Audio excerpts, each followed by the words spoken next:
Okay, well, welcome to this year's production of our safety video for churches and schools. I'm Mike Dermanuel Jr., president of Dermanuel Insurance Group, now a division of Hub International.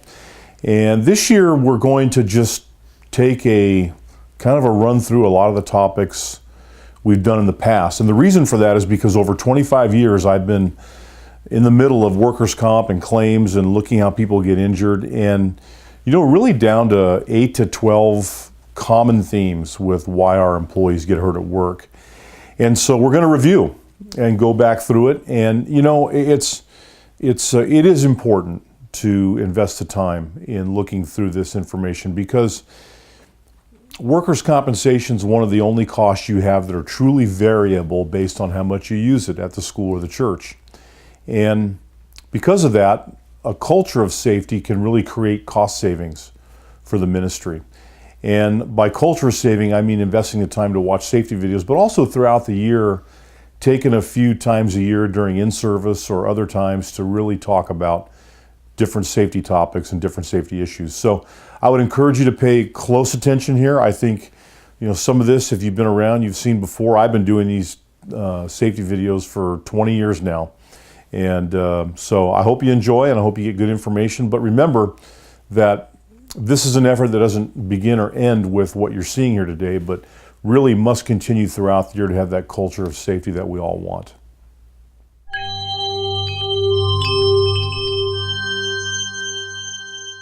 What is it like to really have a culture of safety? And a culture of safety is really represented in a number of different variables. First, how do we hire people? Do we get the best people? Do we get people that are really aligned with our cultural values as a ministry, as a school, as a church? Second, how do we take care of our facilities? What kind of precautions do we take around campus day in and day out when we have a lot of activity? What kind of training programs do we have for our employees? This is really at the heart of creating that culture of safety, because unless we have the culture, we're not going to be successful in keeping people from getting hurt.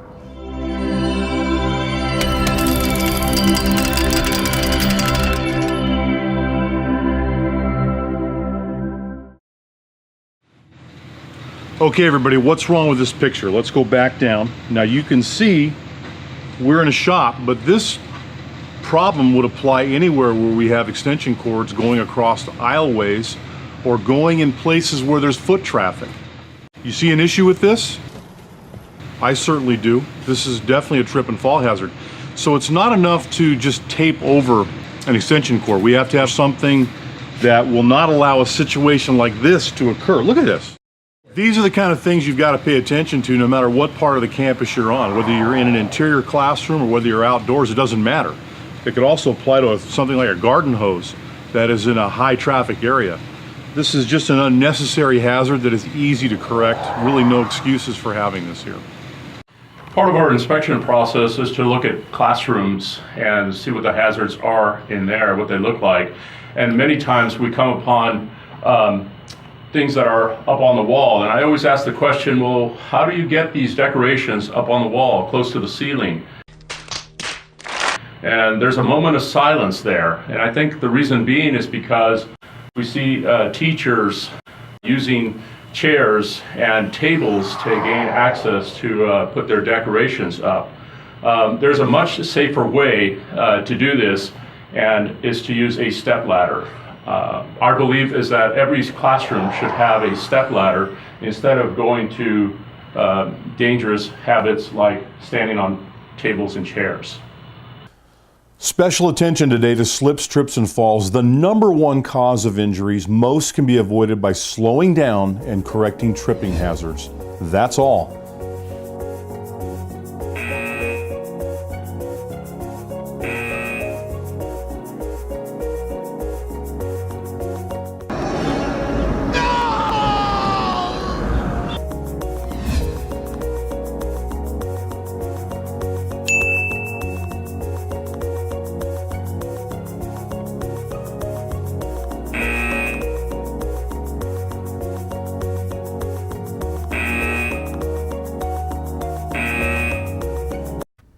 I have very little patience for stupidity.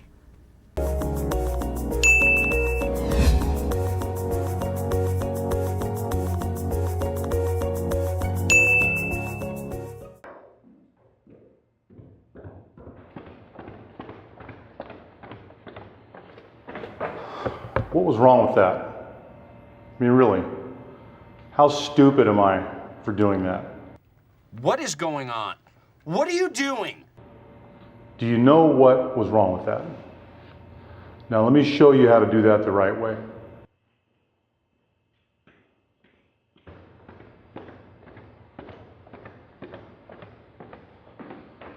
One simple change.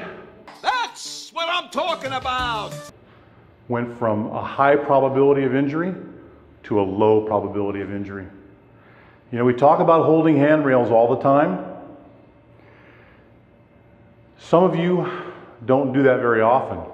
Every time you go down a set of stairs, even if it's 3 steps, and you're not holding a handrail, you're putting yourself at risk. You're also putting the school at risk or the church at risk. So when you're going up and down stairs, hold handrails, don't carry too much, don't block your vision. Those are the key points for not slipping and falling while you're going up and down stairs. So what you see here is a classic example of somebody really taking a huge risk. You've got a very high staircase, they're looking at their phone, and so no handrail, they're walking on the wrong side. So on a normal day, you'd have people going up the side that they're walking down. I would call this a really big unforced error. It doesn't need to be this way. Somebody can just simply avoid looking at their phone and hold the handrail for the 20 seconds it takes to come down the stairs.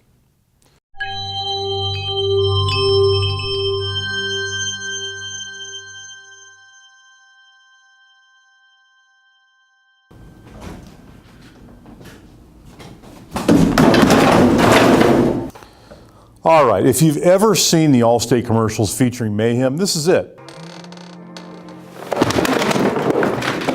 Why are we sitting in a dark room doing anything? Well, because from time to time, some of you walk into dark rooms and try to navigate your way across the room, and inevitably something like this happens. Well, this is we call this kind of an unforced error. I don't want to let you in on anything too secret, but when we see injuries come through, we'll do a little bit of eye rolling on these. Why? There's a light switch right next to the door. And guess what? Did you know you're all carrying a flashlight? Right here, flashlight. Every single phone has a flashlight. So folks, let's not commit unforced errors. Use light when you walk into a room. We spend a little time on proper lifting because lower back injuries are so common. Just taking a few minutes to get help or simply using the correct lifting technique can avoid the possibility of missing weeks of work as you heal. Stop it. Get some help.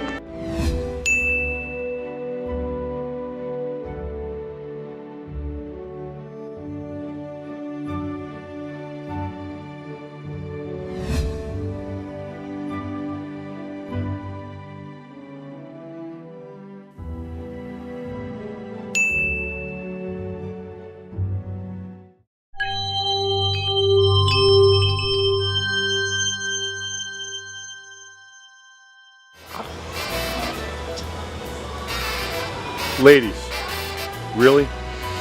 I have just walked 10 inches in these shoes. My right calf is cramping, my toes have already turned black, I've almost fallen over 4 times, okay? These guys gave me $100 today to put these on because we wanted to illustrate something, and that is the absurdity of improper footwear in the workplace and the havoc that it causes. It causes, look at this, I can't even talk and balance at the same time. I'm gonna get out of these now, but this is a familiar sight, isn't it? Now maybe your heels aren't this long or this tall, but there's no way anybody could function in these. It's just impossible.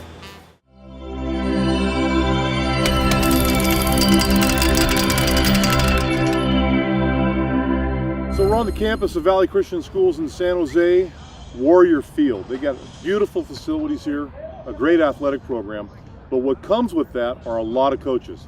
And what comes with a lot of coaches are a lot of people doing things maybe they shouldn't be doing. So I want to ask Gabe here. Gabe, what's the #1 piece of advice you have for a coach in the process of coaching their sport? I think you can demonstrate the sports. I think it's showing people what to do and what not to do, but not at full speed. When we have coaches doing full speed demonstration of a particular move with the particular sport they're at, that's when we get into trouble. Okay, how about you, Reggie? What do you think? Well, the only thing I can think of is that in your head, you're 18, but physically you're not 18 anymore. So just remember that. Exactly. Matt, what kind of claims are we seeing out there injury-wise with coaches? We've had torn ACLs, we've seen ruptured Achilles tendons, we've seen torn rotator cuffs. So we're seeing some major stuff. Yeah. And so what happens is you've got people that are just doing their job. Maybe you're a volleyball coach and you're going up to demonstrate a kill and you tear your Achilles. We've had coaches throwing batting practice tear their labrums or hurt their shoulders. We've had line coaches doing football drills with kids. Clearly they're completely outmanned in the process of doing that. So the rule of thumb here is demonstrate, but not at full speed. Know your physical limitations and understand that as a coach, you are one of the biggest hazards on campus in terms of a potential injury.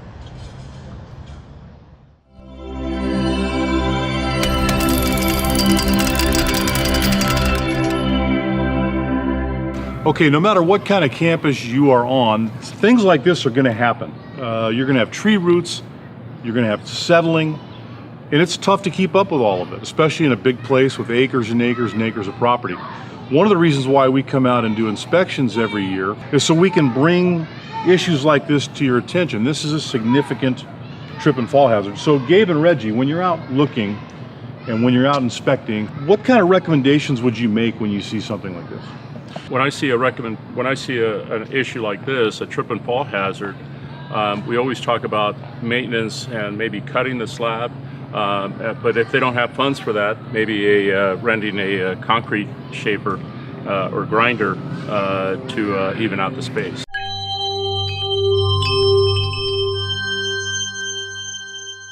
You know, you don't have to be a safety engineer to participate in self-inspection on your campus. Take a look at this, for example. This is the natural transition between classrooms. This stuff is put away perfectly, just fine. There's nothing to report here. But if you kind of look back over my shoulder, you can kind of get into the hallway and you can see that a couple of items have been left out.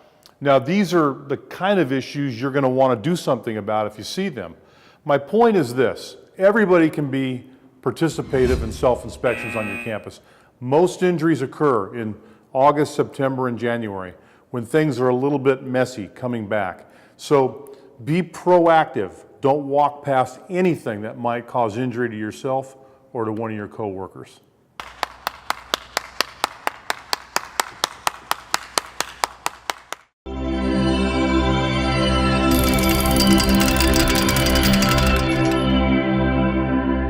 It's not uncommon for us to see lots of injuries on playgrounds, tripping over students, being hit by flying objects, and injuries caused by adults using playground equipment are the main causes of injury. I think playground injuries are very avoidable as long as we think about it.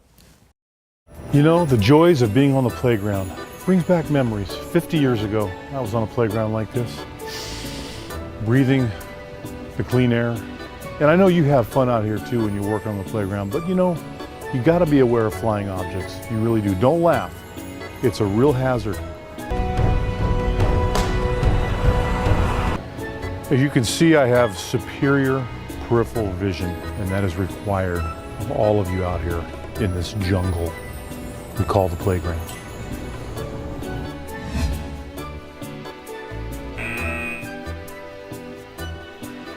You embarrassed yourself.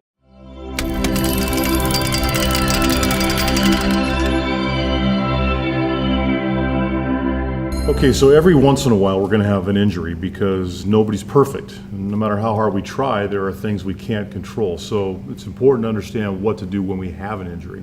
And that's where Matt Havens comes in. So Matt, you know, we've had an injury. What do we do next? First thing is to get the claim reported. Okay. Let the campus representative know so that the necessary paperwork can be completed, the investigation can be completed. Right. We could learn the true mechanism of the injury so we can learn from the injury Right. and prevent future. The other thing that the campus representative will do is direct the injured employee to the medical provider within the medical provider network. Right, so that's really important. We get the employee to the right provider. Now, there's two kinds of injuries that we have. We have medical only, which just requires some medical treatment, no lost time. And then we have lost time injuries. Let's talk about how we treat those differently, Matt. Medical only are usually your much less severe injuries. It's going to be a couple appointments with the doctor, and the person's going to reach pre-injury status relatively quickly. Okay.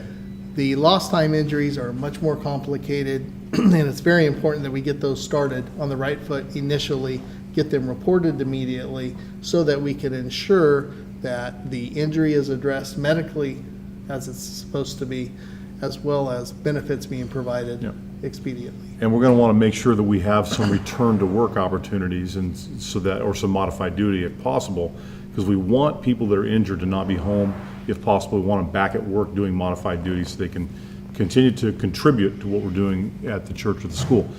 Excellent!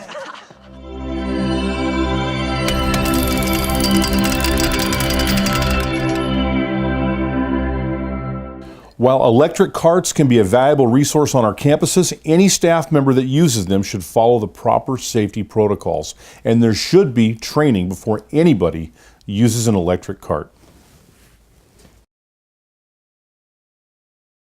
Churches and schools have these types of vehicles, electric golf carts.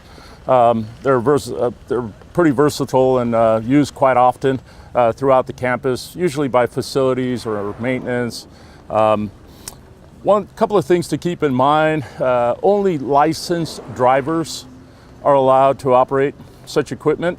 You have to have a valid driver's license. The speed. Many times when I go out on campuses, I see people driving like Mario Andretti. Part of the training that we should be talking about is driving around corners and making sure that we stop or slow down at blind intersections. This is something that is very critical. Every year we have accidents with these types of vehicles, and it's because people are just driving too fast. They have speed governors. You can adjust that. If you're the one operating the vehicle, it's important to secure the key. That way nobody else drives away with it. The parking brake for a golf cart is the top pedal, and you want to make sure that that is secured, especially when you're on an incline or sloped area of the campus. Golf cart safety rules should be part of your injury and illness prevention plan, and should also be in your fleet safety program, so they understand how to operate a golf cart, and also they understand the safety rules.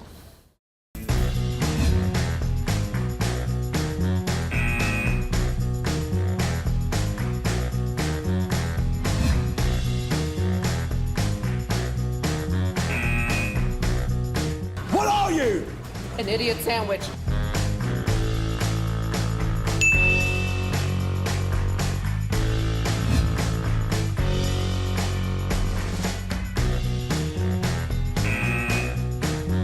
You gotta be kidding me. Yes!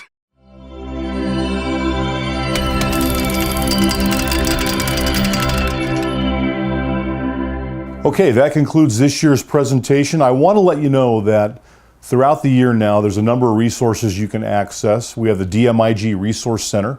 We have a YouTube channel with all kinds of safety videos on it that we've made throughout the years.